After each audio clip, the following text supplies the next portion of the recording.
Good morning everyone! Welcome to my channel. For today's video, tayo ay nagluto ng spinach, bean, enchiladas. Maraming salamat po sa lahat ng mga nanonood sa aking mga videos. At ito nga po ay nagisa na tayo ng bawang at sibuyas. Ang iba po ay ginagawa nila ay nauuna yung sibuyas at sinusunod yung bawang. Depende na rin po sa atin yun kung paano natin lutuin. At yan, nilagyan ko po ng bell pepper. At gumamit po tayo dyan ng beef. Minced beef. At ayan nga, ginisa natin sa konting coconut oil. Mas healthy po kasi ang coconut oil at ang olive oil. At yan, nung naluto na po yung beef, lagay po natin ang mushroom. Any kind of mushroom pwede din po dyan na ilalagay natin. At yan, halu-haluin lang hanggang sa lumabas ang konting minsan nagmamantika din yan. At yan, lagyan natin na ng tubig. At takpan po natin at pakuluin. Napakabilis lang po nito i-prepare. At yan, nilagyan ko po yan ng whipping cream. At pakuluin lang po natin. Siyempre, huwag natin kakalimutan ang salt and pepper at ang mixed herb.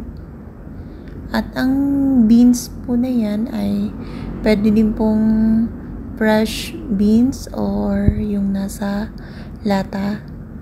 Pero yan, ginamit ko po dyan ay nasa lata para hindi na po mahirap din kasi magpaakulo ng husto kapag gagamit pa tayo ng fresh. O kaya yung mga tinuyong nasa supermarket. At yan, sa pagluluto po, kailangan po natin titikman ng ating niluluto para na-adjust natin ang lasa nito. At ayan, naglagay po tayo dyan ng herbs, kunting basil at saka oregano. At yan, para mas healthy, nilagyan ko po ng spinach. At ibibig po natin yun mamaya. Ayan, tinakpan ko po at habang niluluto po natin yan, i-preheat na po natin yung oven para pagkasalang natin, okay na. At itong baking pan, nilagyan ko po ng olive oil. Tapos, ayan, gumamit lang tayo ng brush para magpantay po yung oil na nilagay natin. At itong wrap nga na ginamit ko ay yung low carb or pwede din po yung isang klase ng wrap. At ito nilagyan ko din po ng cheddar cheese. At yan, i-roll na po natin. Ang gawin po natin ay i-roll po natin na maayos. At yan, i-layer na po natin sa lagayan. At yan, ulitin lang po natin ang proseso hanggang sa maubos ang ating wrap. At depende din po yun sa ating nilutong yung beef mince. At syempre, sa kakain sa bahay natin. At yan, repeat lang natin ang proseso. At habang ginagawa na po natin yan, naka-preheat na yung oven sa 180 degrees Celsius. At ibibake lang po natin yan ng 20 to 25 minutes. Pero yung 5 minutes po dyan ay kasi lalagyan po natin yan ng cheese on top. 20 minutes na bibake po natin ng wala ang cheese at saka uncovered. Minsan po kasi may mga oven na ang bilis masunog kahit po tama naman yung temperatura na ating nilagay.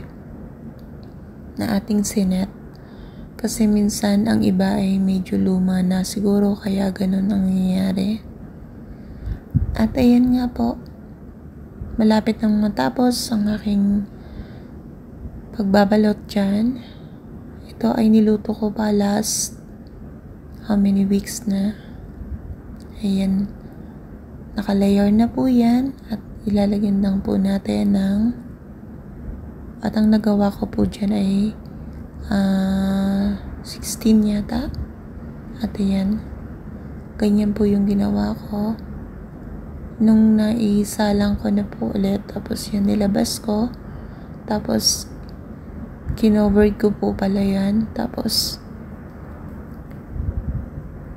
kinovered ko at saka in-uncovered ko. Then ayan, nag-melt na po yung cheese. At yan, ang sarap po yan. Try nyo na din. Ayan. Ang perfect ang kanyang pagkakaluto. At samahan po natin yan ng sour cream. Yun po yung magiging partner niya. Parang sauce. O kaya minsan, yung isang sauce na medyo maanghang. Mild something. At yan, para mas maganda ang kulay, nilagyan ko ng coriander. Salamat po sa inyo lahat. God bless.